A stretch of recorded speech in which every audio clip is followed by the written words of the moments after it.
तो यहाँ पर हम लेने जा रहे हैं लॉगरिथमिक फंक्शन। तो लॉगरिथमिक फंक्शन की मैं आपको बेसिक मीनिंग बता दूं।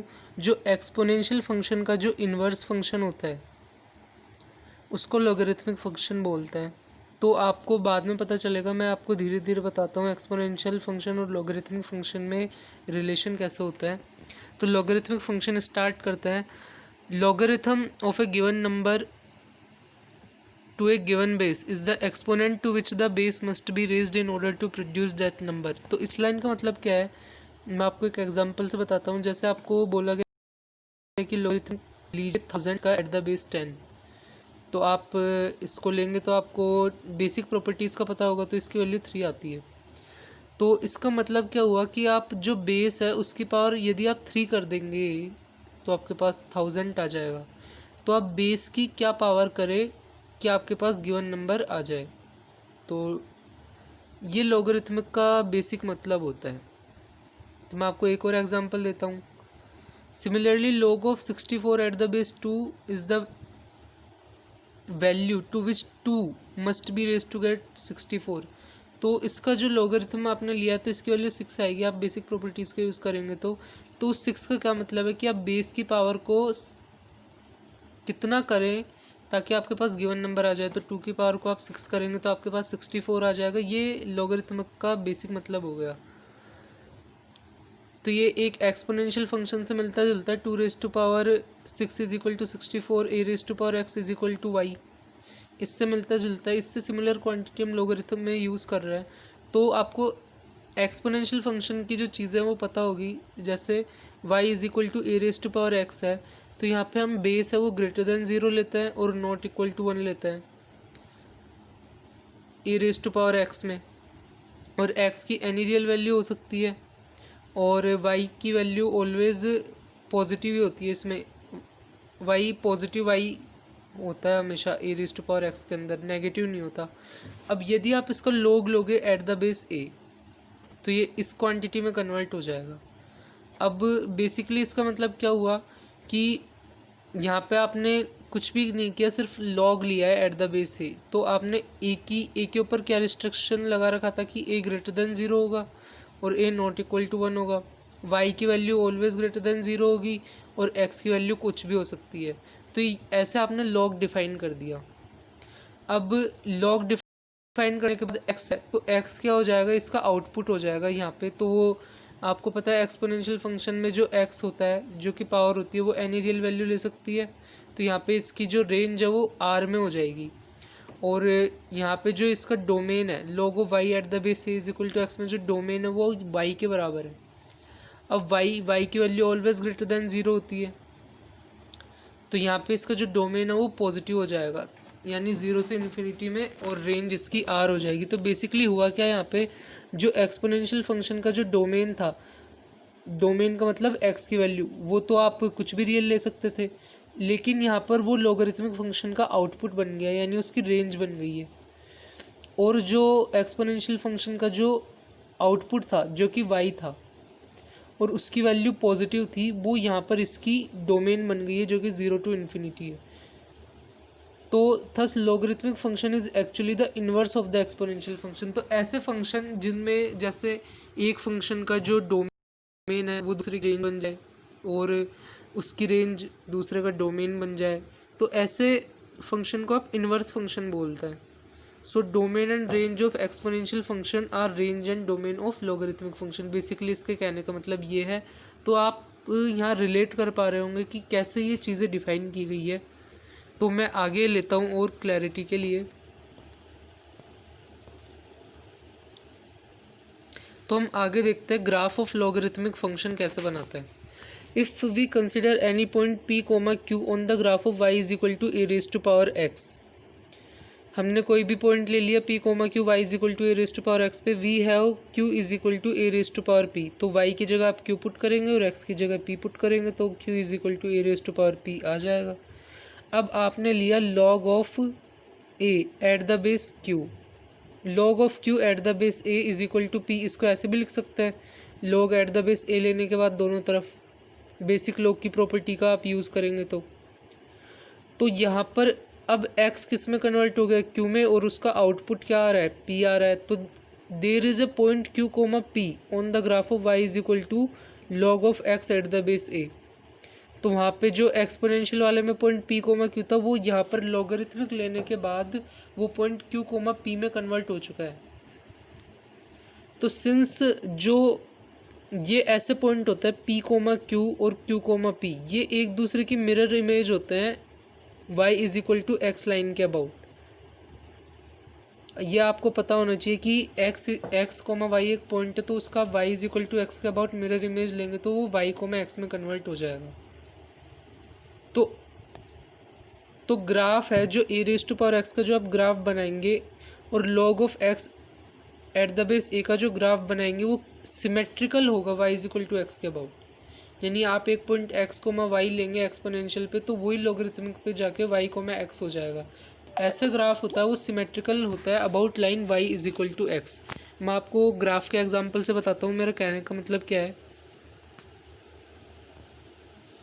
तो यहाँ पे मैंने ग्राफ लिया है बेस जो कि ग्रेटर देन 1 हो। जैसे आपने एक्सपोनेंशियल फंक्शन में देखा था कि वहाँ 2 टाइप से मैंने बेस लिए थे, एक तो ग्रेटर देन 1 के लिए और एक 0 to 1 के लिए। तो यहाँ मैं ग्रेटर देन 1 के लिए आपको बता रहा हूँ।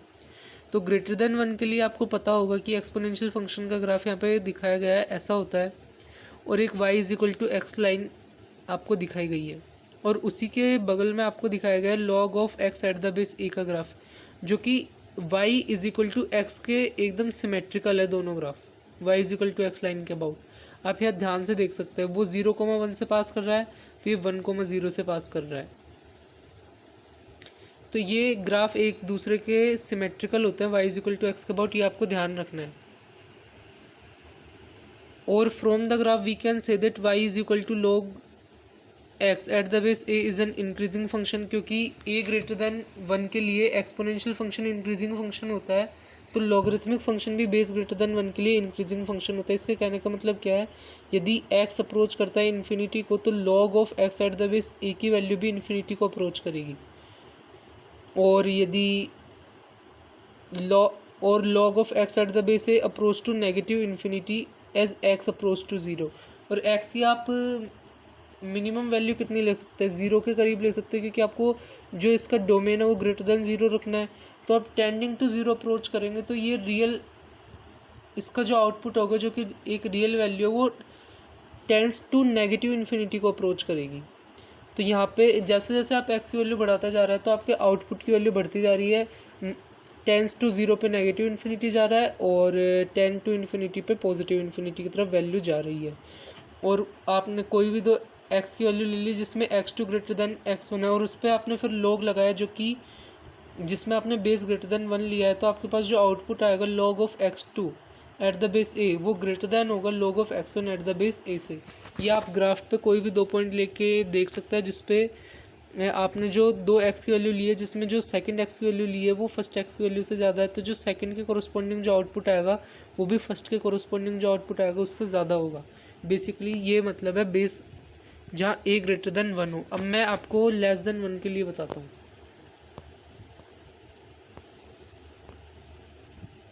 तो यहाँ पे हमने ले लिया बेस जिसमें 0 to 1 के बीच में लाई कर रहा है, तो उसके लिए आपको पता होगा कि एक्सपोनेंशियल फंक्शन का ग्राफ कैसा आता है जब बेस 0 to 1 के लिए लाई करता है। यहाँ पे आप देख सकते हैं y is equal to A raise to power x का आपको ग्राफ दिखाया गया है और एक y is equal to X आपको लाइन दिखाई गई है और उसी के साथ आपको log of x at the base a का ग्राफ भी दिखाया गया है।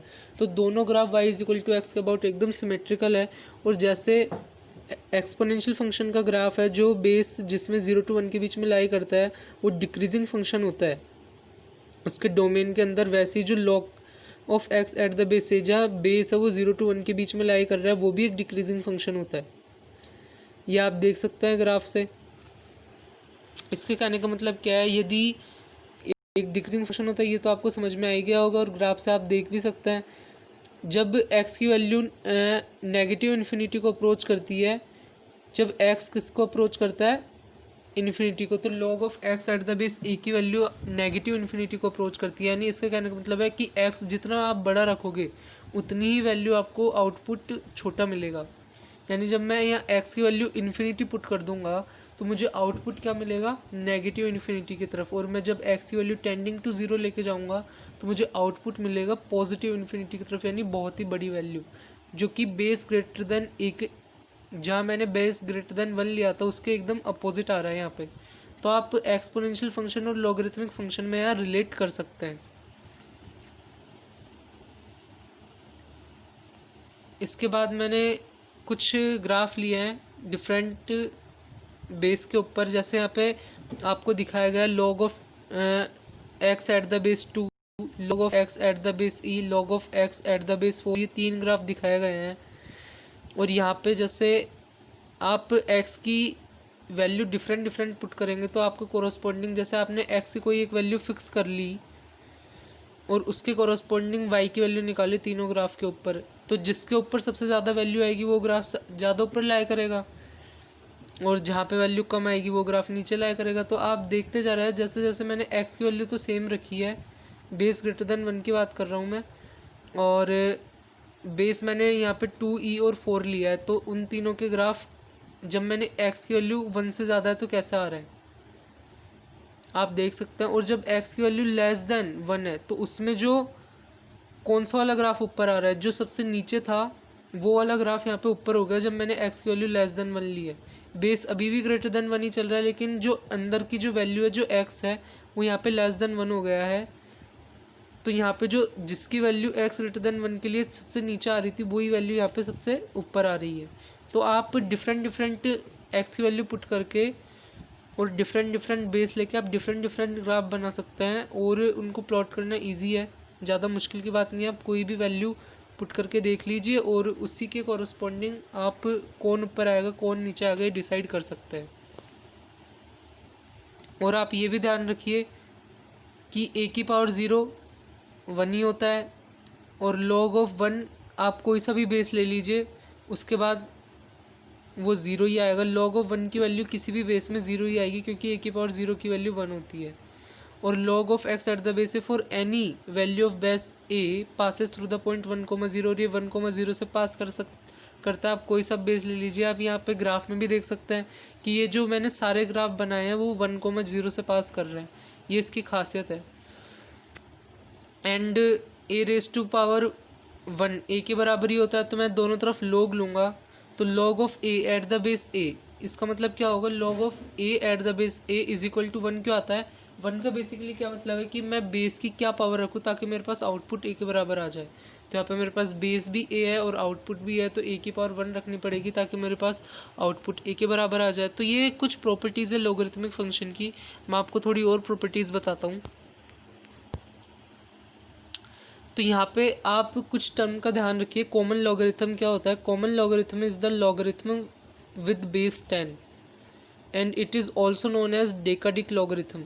यानी डेकाडिक का मतलब बेसिकली 10 से है, जो कि इसके बेस के आधार पर आपको दिया गया है, क्योंकि यहाँ पे हमने बेस को 10 लिया तो उसके आधार पर यहाँ पे इसका नेम डेकाडिक लॉगरिथम, या आप इसको कॉमन लॉगरिथम भी बोल सकते हैं, और इसका इंडिकेशन आपको दिखाया गया है, ऐसा करते हैं। और एक होता है नेचुरल लॉगरिथम, जो कि उसमें जो बेस होता है वो e के बराबर होता है। e क्या होता है, एक इरेशनल कांस्टेंट होता है और जिसकी अप्रोक्सीमेट वैल्यू होती है 2.71828। इसको आप ध्यान रख सकते हैं e की वैल्यू को।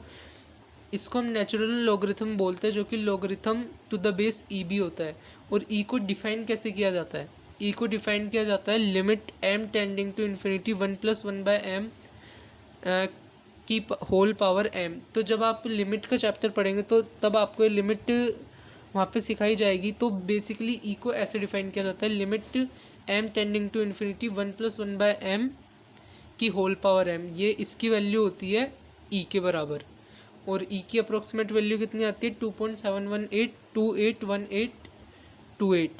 और नेचुरल लॉगरिथम को आप ln x से भी डिनोट करते हैं, जैसे कि यहाँ पे दिखाया गया, और log of x at the base e से भी लिख सकते हैं। तो ये कुछ बेसिक प्रॉपर्टीज़ थी जो मैंने लॉगरिथम की आपको बताई है। यदि आपको अच्छा लगे तो लाइक कीजिए, सब्सक्राइब कीजिए, शेयर कीजिए और कमेंट करना ना भूलिए।